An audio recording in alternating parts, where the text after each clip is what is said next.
തായ്ലൻഡിൽ trip പോകുമ്പോൾ cash ആയിട്ട് എത്ര എടുത്തു എന്ന് കുറേ പേര് ഇൻസ്റ്റാഗ്രാമിലും ഫേസ്ബുക്കിലായിട്ട് ഞങ്ങൾക്ക് മെസ്സേജ് അയക്കുന്നുണ്ട്.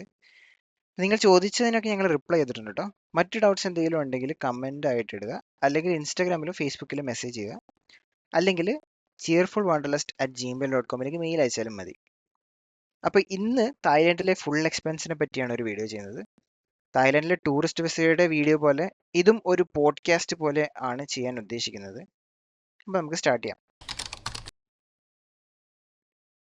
മൊത്തം ഞങ്ങൾക്ക് വന്ന ചിലവ് ഏകദേശം 1.5 ലക്ഷം രൂപയാണ് 2 പേർക്ക്. അതിൽ 1,20,000 രൂപ ട്രാവൽ ഏജൻസിക്ക് കൊടുത്ത തുകയാണ്. ഇതിൽ കവർ ആയിരിക്കുന്ന സർവീസുകൾ ഏതൊക്കെയാണെന്ന് ഞാൻ ആദ്യം പറയാം. അത് കഴിഞ്ഞിട്ട് ഞങ്ങളുടെ കയ്യിൽ നിന്ന് എത്ര എടുത്തു എന്നുള്ളതിനെ പറ്റി പറയാം. ഇനി പറയുന്ന കാര്യങ്ങളാണ് ട്രാവൽ ഏജൻസി കവർ ചെയ്യുന്ന കാര്യങ്ങൾ. 1, 2 പേർക്ക് അങ്ങോട്ടും ഇങ്ങോട്ടുള്ള ഫ്ലൈറ്റ് ചാർജസ്. എയർ ഏഷ്യയിലാണ് ഞങ്ങൾ അങ്ങോട്ട് ട്രാവൽ ചെയ്തത്. ഈ എയർ ഏഷ്യയ്ക്ക് ഒരു പ്രശ്നമുണ്ട്. ഓരോ ആളുകൾക്കും 7 kgയുടെ ഓരോ ഹാൻഡ് ബാഗ് എടുക്കാം എന്നുള്ളതല്ലാതെ ലഗേജസ് ഒന്നും അലൗഡ് അല്ല. ലഗേജ് കൊണ്ടുപോകണമെങ്കിൽ ഏകദേശം 9,000 രൂപ ഓരോ വശത്തേക്കും അഡീഷണൽ ആയിട്ട് വരും. അതും ഒരാൾക്കാണ് കേട്ടോ. 2 പേർക്ക് ഒരു ബാഗേജ് അഡീഷണൽ ആഡ് ഓൺ ആയിട്ട് ആഡ് ചെയ്താൽ മതിയാവും. 2, ഹോട്ടൽ 4 നൈറ്റ് ബുക്ക് ചെയ്തിരുന്നു. ശരിക്കും ഞങ്ങൾ 4 ദിവസമാണ് തായ്ലൻഡിൽ ഉണ്ടായിരുന്നത്. അപ്പോൾ 3 നൈറ്റ് ഹോട്ടൽ ബുക്ക് ചെയ്താൽ മതി. പക്ഷേ ഞങ്ങൾ രാത്രിയിലെ ഫ്ലൈറ്റ് കയറി വെളുപ്പിനെയാണ് തായ്ലൻഡിൽ എത്തിയത്. അതുകൊണ്ട് തന്നെ നല്ല ക്ഷീണം ഉണ്ടായിരുന്നു. അതുകൊണ്ടാണ് രാവിലെ തന്നെ പോയി കിടന്നുറങ്ങാമെന്ന് പ്രതീക്ഷിച്ച് ഒരു നൈറ്റ് കൂടെ അഡീഷണൽ ബുക്ക് ചെയ്തത്. 3 ദിവസം ആക്കുകയാണെങ്കിൽ റേറ്റ് കുറയും. 3, ഫുഡ്. എല്ലാ ദിവസത്തെയും കോംപ്ലിമെന്ററി ബ്രേക്ക്ഫാസ്റ്റ് ഉണ്ട് ഹോട്ടലിൽ. പക്ഷേ ആദ്യത്തെ ദിവസം ഞങ്ങൾ രാവിലെ ടൈഗർ ടോപ്പിയിൽ പോയതിനു ശേഷം 11 മണിക്കാണ് ഹോട്ടലിലെത്തിയത്. അതുകൊണ്ട് തന്നെ അന്നത്തെ ഫുഡിന്റെ ചിലവെല്ലാം ഞങ്ങൾ തന്നെ സ്വന്തമായിട്ട് എടുക്കുകയായിരുന്നു. രണ്ടാമത്തെ ദിവസം കോംപ്ലിമെന്ററി ബ്രേക്ക്ഫാസ്റ്റ് ഉണ്ടായിരുന്നു. കൂടാതെ ഉച്ചയ്ക്കുള്ള ഫുഡും ട്രാവൽ ഏജൻസി തന്നെയാണ് കേട്ടോ എടുത്തത്. മൂന്നാമത്തെ ദിവസം സെയിം കോംപ്ലിമെന്ററി ബ്രേക്ക്ഫാസ്റ്റും ഉച്ചയ്ക്കുള്ള ഫുഡും അവരുടെ വക.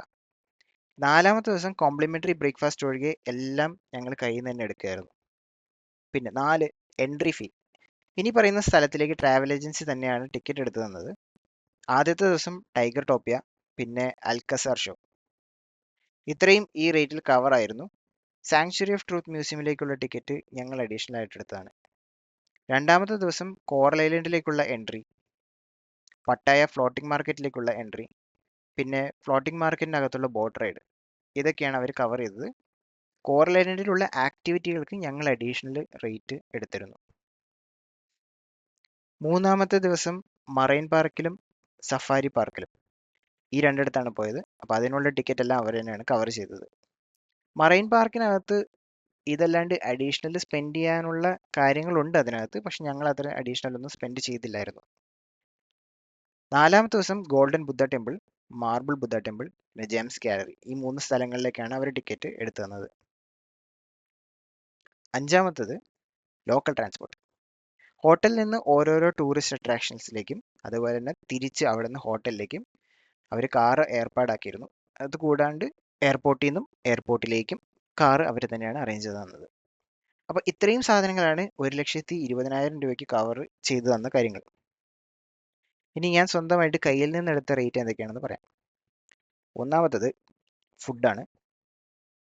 അതായത് ഞാൻ നേരത്തെ പറഞ്ഞിരുന്നു കുറച്ച് നേരത്തെ ഫുഡുകൾ ട്രാവൽ ഏജൻസി ചെയ്തു തന്നിരുന്നു. ബാക്കിയുള്ള ഫുഡ്, അതായത് ആദ്യത്തെ ദിവസം ബ്രേക്ക്ഫാസ്റ്റ് 600 ബാത്തായിരുന്നു.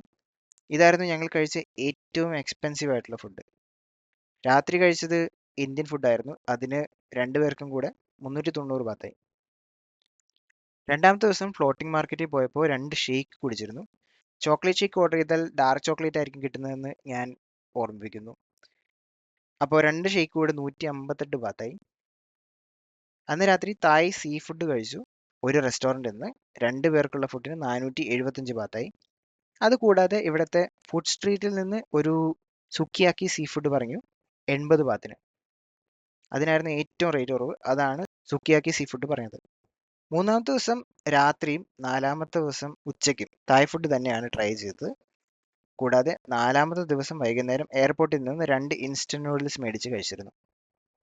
അതും കൂടാതെ മറൈൻ പാർക്കിൽ നിന്നും സാങ്ച്വറി ഓഫ് ട്രൂത്തിൽ നിന്നും ഒക്കെ വെള്ളം മേടിച്ചു കുടിച്ചു. ഇതെല്ലാം കൂടെ 1080 ബാത്തായി. അങ്ങനെ ഫുഡ് എല്ലാം കൂടെ 2783 ബാത്തായി. അടുത്തത് രണ്ടാമത്തെ കാര്യം ഷോപ്പിംഗ്. പട്ടായ ഫ്ലോട്ടിംഗ് മാർക്കറ്റിൽ നിന്നും ഒരു ഹാൻഡ് ബാഗും ഒരു കൊടയും മേടിച്ചിട്ടുണ്ടായിരുന്നു. ഹാൻഡ് ബാഗിന് വില പേശി 220 മേടിച്ചു. അതുപോലെ കുടയ്ക്ക് വില പേശി 150 മേടിച്ചു. ഇതൊക്കെ ബാത്തിലാണ് റേറ്റ്. ഇത് കൂടാണ്ട് ബാങ്കോക്കിലെ ഇന്ദ്ര മാർക്കറ്റിൽ നിന്ന് 10 കീ ചെയിൻ മേടിച്ചു. 10 എണ്ണത്തിനും കൂടെ 200 ബാത്തായി. പിന്നെ 5 ഫ്രിഡ്ജ് മാഗ്നറ്റ് കൂടെ മേടിച്ചു 100 ബാത്തിന്. 4 പാക്കറ്റ് മിഠായി കൂടെ മേടിച്ചു കേട്ടോ. ഒരു പാക്കറ്റിന് 100 ബാത്ത് വെച്ച്. അപ്പോൾ ഷോപ്പിംഗ് എല്ലാം കൂടെ 1070 ബാത്ത്. അടുത്ത മൂന്നാമത്തത് എൻട്രി ഫീ. ടൂർ പാക്കേജിൽ ഇൻക്ലൂഡ് ചെയ്യാത്ത കുറച്ച് സ്ഥലത്തൂടെ ഞങ്ങൾ പോയിരുന്നു. അതിൽ സാങ്ച്വറി ഓഫ് ട്രൂത്ത് ടിക്കറ്റ് എടുക്കാൻ ഒരാൾക്ക് 500 ബാത്തായി. ബാങ്കോക്കിലെ കിങ് പവർ മഹാനക്കോൻ എന്ന ബിൽഡിങ്ങിൽ കയറാൻ ഒരാൾക്ക് 850 ബാത്തുമായി. പ്രത്യേകത എന്താണെന്ന് വെച്ചാൽ ഈ 2 സ്ഥലത്തെ വീഡിയോയ്ക്കും തീരെ റീച്ച് ഇല്ല എന്നുള്ളതാണ്. ഡിസ്ക്രിപ്ഷനിൽ ഞാൻ ഈ 2 വീഡിയോയുടെ ലിങ്കും ഇട്ടിട്ടുണ്ട്, ഒന്ന് കണ്ടേക്കണേ. ഇതുകൂടാതെ കോറൽ ഐലൻഡിലെ വാട്ടർ ആക്ടിവിറ്റിക്ക് ഞങ്ങൾക്ക് 2 പേർക്കും കൂടെ 4500 ബാത്തായി. ഇതിൽ ഓരോരോ ആക്ടിവിറ്റിക്കും എത്ര റേറ്റ് ആണ് എന്നുള്ളത് ഞാൻ കോറൽ ഐലൻഡിൻ്റെ വീഡിയോയിൽ പറയുന്നുണ്ട്. അതിൻ്റെ ലിങ്ക് ഞാൻ ഡിസ്ക്രിപ്ഷനിൽ ഇട്ടിട്ടുണ്ട് കേട്ടോ. അപ്പോൾ മൊത്തം എൻട്രി ഫീയും ആക്ടിവിറ്റിയും കൂടെ 7260 ബാത്ത് കയ്യിൽ നിന്ന് എടുത്തിട്ടുണ്ട്. നാലാമത്തത് ട്രാവൽ. ടൂർ പാക്കേജിൽ ഇല്ലാത്ത സ്ഥലത്തേക്ക് ഞങ്ങൾ തന്നെയാണ് ട്രാവൽ അറേഞ്ച് ചെയ്തത്. ഇതിൽ സാങ്ച്വറി ഓഫ് ട്രൂത്തിലേക്ക് പോകാനും അവിടെ നിന്ന് തിരിച്ച് വരാനും കൂടെ എടുത്തത് 600 ബാത്താണ്. ബാങ്കോക്കിലെ കിങ് പവർ മഹാനക്കോനിലേക്ക് പോകാൻ ഒരു ടുക് ടുക് വിളിച്ചു. പുള്ളി 400 പറഞ്ഞെങ്കിൽ ഞങ്ങൾ വില പേശി 200 ബാത്തിനാണ് പോയത്. പക്ഷെ എല്ലാ ടുക് ടുക് ഡ്രൈവറും ഇതുപോലെ കുറഞ്ഞ വിലയ്ക്ക് കൊണ്ടുപോകില്ല കേട്ടോ. ഞങ്ങൾ കിങ് പവർ മഹാനക്കലിൽ നിന്ന് തിരിച്ചു വരാൻ നേരം റേറ്റ് കൂടുതലായിരുന്നു ടുക് ടുക് ഡ്രൈവർ പറഞ്ഞത്. ഞങ്ങൾ വില പേശിയിട്ടും പുള്ളി ആ റേറ്റിൽ തന്നെ ഉറച്ചു നിന്നിരുന്നു. അപ്പോൾ ഇവിടെ ഊബർ പോലെ തായ്ലൻഡിൽ ഗ്രാബ് എന്നൊരു ആപ്ലിക്കേഷൻ ഉണ്ട്. അപ്പോൾ അതുവഴി ക്യാബൊക്കെ ബുക്ക് ചെയ്യാൻ പറ്റും. അതുവഴിയാണ് തിരിച്ചു വന്നത്. 202 ബാത്തിനാണ് തിരിച്ചു വന്നത്. അപ്പോൾ ട്രാവൽ എല്ലാം കൂടെ 1002 ബാത്തായി. അങ്ങനെ എല്ലാം കൂടെ 12115 ബാത്ത് കയ്യിൽ നിന്ന് എടുത്തത്. അതായത് ഏകദേശം 30,000 രൂപയുടെ അടുത്തായി ഇന്ത്യൻ റുപ്പിയിൽ പറയുകയാണെങ്കിൽ. അപ്പോൾ ഇതൊക്കെയാണ് ഞങ്ങൾക്ക് തായ്ലൻഡിൽ 4 ദിവസം വന്ന ചിലവ്. വേറെ എന്തെങ്കിലും ഡൗട്ട്സ് ഉണ്ടെങ്കിൽ ഇവിടെ ഒന്ന് കമൻറ്റ് ഇട്ടാൽ മതി. അല്ലെങ്കിൽ ഇൻസ്റ്റാഗ്രാമിൽ അല്ലെങ്കിൽ ഫേസ്ബുക്കിൽ മെസ്സേജ് ചെയ്യുക. അതും അല്ലെങ്കിൽ cheerfulwanderlust@gmail.com മെയിൽ അയച്ചാൽ പറ്റുന്ന അത്രയും നേരത്തെ റിപ്ലൈ ചെയ്യുന്നതായിരിക്കും. ഇതുകൂടാണ്ട് തായ്ലൻഡിലെ വർക്ക് വിസയെ പറ്റി കുറേ ചോദ്യങ്ങൾ വരുന്നുണ്ട്. പക്ഷെ അതിനെക്കുറിച്ചെല്ലാം എനിക്ക് വലിയ ഐഡിയ ഇല്ല. അതിനെക്കുറിച്ചൊരു വീഡിയോ ചെയ്യാൻ പറ്റും എന്ന് എനിക്ക് ഇപ്പോൾ പറയാൻ പറ്റില്ല, പക്ഷെ ഞാൻ ശ്രമിക്കാം. അപ്പോൾ വേറൊരു വീഡിയോ ആയിട്ട് പിന്നെ കാണാം. കൂടുതൽ വീഡിയോയ്ക്ക് ചാനൽ ഒന്ന് സബ്സ്ക്രൈബ് ചെയ്തേക്ക് കേട്ടോ.